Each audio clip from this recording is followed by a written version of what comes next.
Hello students, मेरा नाम है केतन भारुका और आप देख रहे हो फेलिनास पीसीएमबी में केमिस्ट्री। आज हम लोग पहुंच चुके हैं 100 वीडियोस के 29th वीडियो में और आपका ये बहुत ही इंपॉर्टेंट 10 का टॉपिक है डिसोसिएशन वर्सेस आयोनाइजेशन। ये हम लोग देखने वाले हैं। ठीक है, डिसोसिएशन क्या होता है? डिसोसिएशन वो प्रोसेस होता है जिसमें पहले से जो आयन्स हैं उनको ब्रेक करके फ्री कर दिया अब जाता है। आयनाइजेशन और वो प्रोसेस है जहाँ पे पहले आयन नहीं होते हैं, आयन का फॉर्मेशन होता है, फिर उन्हें अलग किया जाता है। तो चलो डिटेल में इसको समझते हैं।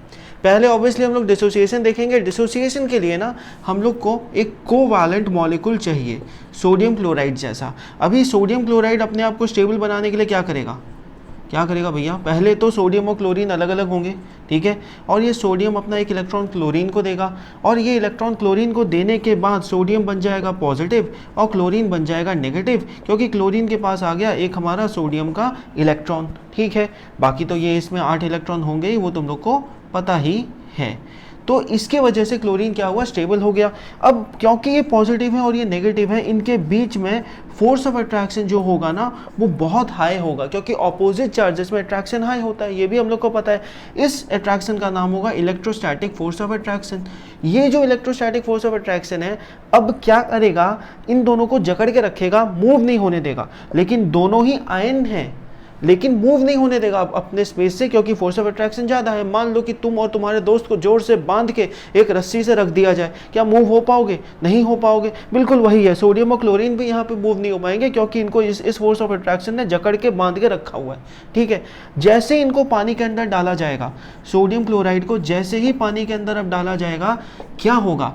पानी के अंदर हमारा डाइलेक्ट्रिक कांस्टेंट जो होता है, डाइलेक्ट्रिक कांस्टेंट जो होता है वो बहुत हाई है, एयर के कंपैरिजन में 80 टाइम्स हायर है। 80 टाइम्स अब हायर होने के वजह से वो क्या करेगा? ये बॉन्ड्स को या फिर ये जो फोर्स ऑफ अट्रैक्शन को ब्रेक कर देगा। जैसे ये फोर्स ऑफ अट्रैक्शन ब्रेक होगा, यहाँ पे सोडियम का आयन फॉर्म हो गया और क्लोरीन का आयन अलग अलग हो गए। फॉर्म नहीं हुआ, अलग अलग हो गए। पहले ही फॉर्म हो गया था, ये तो जब ट्रांसफर हुआ था ना तभी फॉर्म हो गया था, तो फॉर्म नहीं हुए, अलग अलग हो गए। तो ये जो अलग अलग करने का प्रोसेस होता है उसी को नाम देते हैं डिसोसिएशन। एक बार अच्छे से पढ़ लेते हैं definition. Separation of ion which are already present in an ionic compound. तो सोडियम क्लोराइड एक आयनिक कंपाउंड था जिसमें ऑलरेडी आयन्स प्रेजेंट थे हमारे एयर में। क्योंकि फोर्स ऑफ अट्रैक्शन बहुत ज़्यादा था तो वो अलग अलग हो नहीं पा रहे थे। वाटर में डाइलेक्ट्रिक कांस्टेंट हाई होने की वजह से दोनों अलग अलग हो जाते हैं और अलग अलग होने की वजह से they can easily form ions, और आयंस फॉर्म होने की वजह से कंडक्टिविटी हाई होगा। आयंस फॉर्म होने की वजह से they can show ionic nature, जो कि सॉलिड स्टेट में नहीं दिखा पाते थे। अच्छे से आ गया समझ में? ठीक है, चलो आगे बढ़ते हैं। अब हम लोग डिसोसिएशन तो देख चुके हैं, अब हम लोग जाएंगे दूसरे टॉपिक पे जो कि हम लोग का है आयनाइजेशन। आयनाइजेशन कब होता है? आयनाइजेशन होता तब है जब दोनों जो एटम्स वहाँ पे इन्वॉल्व हैं दोनों के दोनों होते हैं नॉन मेटल। पहले तो भैया वहाँ पे कौन सा बॉन्ड होगा? कोवैलेंट बॉन्ड होगा। कोवैलेंट बॉन्ड मतलब क्या? ऐसा कुछ, एक हाइड्रोजन एक क्लोरीन। तो हाइड्रोजन क्या करेगा? इसके पास 1 इलेक्ट्रॉन, क्लोरीन के पास 7 इलेक्ट्रॉन, दोनों एक दूसरे को देखते रहेंगे। पहले तो सोचेंगे अब भैया कैसे स्टेबल हो, बाद में अब दोनों में बुद्धि आएगा, दोनों एक एक इलेक्ट्रॉन अगर शेयर कर लें तो दोनों एक यहाँ पे स्टेबल हो जाएंगे। तो ऐसे ये लोग स्टेबल हो गए। ये जो एक लाइन जो दिखाया यहाँ पे गया है, इसका मतलब ये है यहाँ पे 1 इलेक्ट्रॉन क्लोरीन का है, 1 इलेक्ट्रॉन हाइड्रोजन का है, दोनों ने आपस में शेयर किया हुआ। ये एरिया हो गया हाइड्रोजन का, ये एरिया हो गया क्लोरीन का। क्लोरीन के पास में 8 इलेक्ट्रॉन, हाइड्रोजन के पास में 2 इलेक्ट्रॉन, एक ही सेल होता है, तो वो हो गया अपना स्टेबल। दोनों स्टेबल हो गए। दोनों के स्टेबल होने के बाद एक प्रॉब्लम स्टार्ट होता है। क्लोरीन का इलेक्ट्रोनेगेटिविटी बहुत ज़्यादा है, तो वो क्या करेगा? ये जो शेयर्ड पेयर ऑफ इलेक्ट्रॉन है यहाँ पे हाइड्रोजन और क्लोरीन के बीच में अपने साइड में खींच लेगा। भाई हाइड्रोजन ने तो ये सोच के दिया था भैया शेयरिंग हो रहा है, लेकिन क्लोरीन का इलेक्ट्रोनेगेटिविटी ज़्यादा, उसने खींच लिया अपने साइड में। ऐसा कुछ स्ट्रक्चर हो जाएगा। ठीक है, यहाँ पे क्योंकि 1 इलेक्ट्रॉन ज़्यादा हो गया, कैसे हो गया वो भी बता देते हैं। क्लोरीन के पास में होते हैं 17 प्रोटॉन, होता है कि नहीं होते? 17 होते हैं ना, 17 एटॉमिक अब नंबर है तो 17 ही प्रोटॉन होंगे। अब इसने क्या किया? एक हाइड्रोजन का अब जो इलेक्ट्रॉन है उसे खींच के ले आया था अपने पास। तो इसके पास हो गए 18 इलेक्ट्रॉन के आसपास। 18 इलेक्ट्रॉन एकदम नहीं होते क्योंकि पूरा शिफ्ट नहीं होता, बीच से थोड़ा सा इस साइड आ जाता है, तो इसलिए हम लोग यहाँ पे एक साइन दे देते हैं डेल्टा नेगेटिव। डेल्टा नेगेटिव का मतलब क्या, स्लाइटली नेगेटिव चार्ज। और वहीं ये बेचारे हाइड्रोजन के पास था ही एक इलेक्ट्रॉन, वो भी क्लोरीन ले गया फिर से, बेचारे का तो मतलब नहाएगा क्या, निचोड़ेगा क्या, इसके लिए कुछ बचा ही नहीं इसके पास। एनीवे, तो यहाँ पे बचा इसके पास खाली एक प्रोटॉन बचा है। यहाँ पे 17 प्रोटॉन टान के ले जाते हैं इसके इलेक्ट्रॉन को, इसके पास आ जाता है डेल्टा पॉजिटिव चार्ज या स्लाइटली पॉजिटिव चार्ज। इसके वजह से इसको हम लोग एक्चुअली डाइपोल भी अब बोलते हैं, क्योंकि दो अलग अलग पोल यहाँ पे डेवलप हो रखे हैं। ओके, हमारा क्वेश्चन क्या था, आयनाइजेशन क्या है। मैंने तो पूरा इलेक्ट्रोवैलेंट और कोवैलेंट बॉन्ड समझा दिया यहाँ पे, लेकिन ध्यान से देखो, ये चीज़ जब तक समझोगे नहीं आयनाइजेशन कैसे आएगा समझ में। दो पोल क्रिएट हो गए, क्लियरली आ रहा है समझ में। दो पोल के क्रिएट होने के बाद जैसे ही इसे पानी के अंदर डाला जाएगा, जैसे ही इसे वाटर के अंदर अब डाला जाएगा, क्या होगा, वाटर भी खुद पोलर होता है, वाटर खुद भी पोलर होता है। उसके वजह से ये क्या करेगा, ये क्लोरीन को अलग ले जाएगा, हाइड्रोजन को अलग ले जाएगा। कैसे, एक बार थोड़ा सा छोटा सा डायग्राम बना के बता देते हैं। यहाँ पे हमारा डेल्टा पॉजिटिव हाइड्रोजन के ऊपर, डेल्टा नेगेटिव क्लोरीन के ऊपर।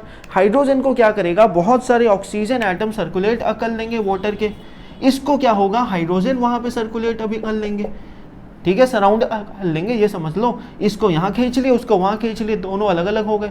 बेचारे अच्छा खासा मेल बनाए थे, अलग अलग कर दिया लेके इसको वाटर ने। अब प्रॉब्लम क्या है यहाँ पे, प्रॉब्लम ये है, ये क्लोरीन जाएगा तो सही अलग, लेकिन ये इलेक्ट्रॉन ले जाएगा किसका, हाइड्रोजन का। अब क्या हो गया, क्लोरीन तो अपना नेगेटिव बना लिया, क्योंकि इसके पास कितने इलेक्ट्रॉन थे, चलो वो बना देते हैं अच्छे से। आखिरी सेल में इसके पास 8 इलेक्ट्रॉन थे, हाइड्रोजन का इलेक्ट्रॉन ये ले जा चुका, एक आयन फॉर्म हो गया, क्लियर है।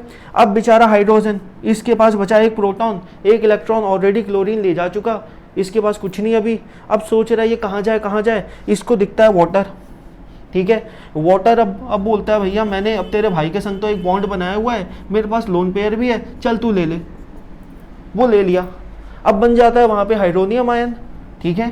पहले क्या था, पहले कुछ नहीं था, पहले हमारे पास एक हाइड्रोजन था, एक क्लोरीन था, जो कि अभी इलेक्ट्रॉन शेयर करके रखे हैं, और क्लोरीन के इलेक्ट्रोनेगेटिविटी की वजह से हाइड्रोजन का जो इलेक्ट्रॉन क्लोरीन के साइड में शिफ्ट हो रखा है, इससे बेसी कुछ नहीं था, ठीक है। लेकिन क्या होता है, वाटर के वजह से क्लोरीन ये इलेक्ट्रॉन ले जाता है हाइड्रोजन का, और हाइड्रोजन खोजता है अपने आप को स्टेबल बनाने के लिए एक मौका, तो वो ऑक्सीजन उसे दे देता है।